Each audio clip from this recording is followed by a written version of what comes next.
Hindi cinema की evergreen actress रेखा ने अपनी पर्सनल लाइफ से खूब चर्चा बटोरी है।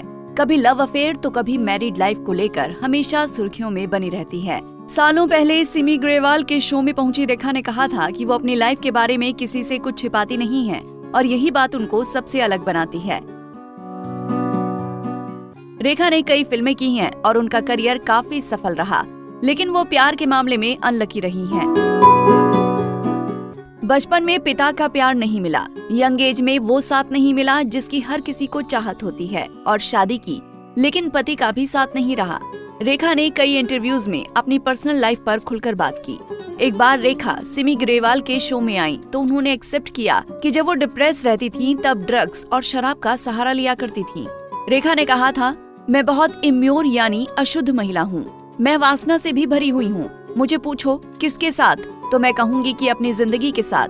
हाँ, मुझे अपनी जिंदगी से बेहद प्यार है। वहीं जब सिमी ग्रेवाल ने उनसे दूसरी शादी करने की बात पूछी तो रेखा ने कहा, आदमी से। सिमी ग्रेवाल ने इस पर चौंक कर कहा था, हाँ बिल्कुल, आदमी से ही कहूंगी, महिला से तो नहीं।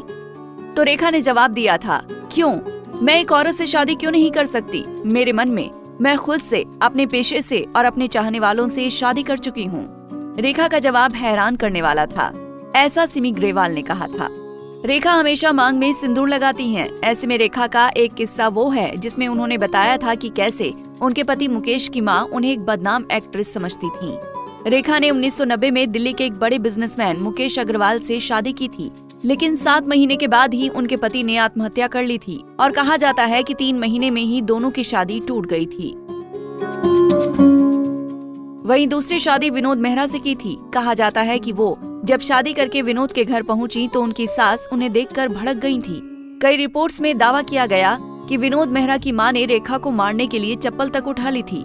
रेखा ने 1972 में दिए गए एक इंटरव्यू में कहा था कि विनोद की मां उन्हें बिल्कुल पसंद नहीं करती थी। विनोद मेहरा की मां उन्हें सिर्फ एक एक्ट्रेस ही नहीं बल्कि एक बदनाम एक्ट्रेस के रूप में जानती थी।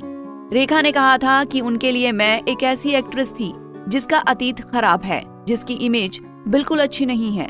दरअसल उन दिनों रेखा का नाम अमिताभ बच्चन के साथ जोड़ा गया था और कहा जाता था कि रेखा का असली प्यार वही है।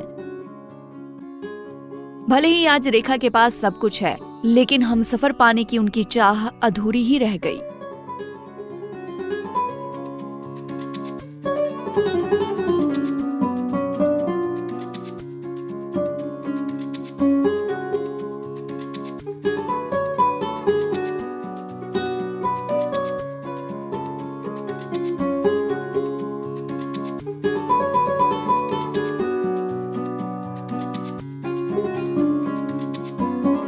ऐसे ही और वीडियोस के लिए आप नारी के पेज को YouTube पर सब्सक्राइब, फेसबुक पर लाइक और इंस्टा पर फॉलो करना ना भूलें।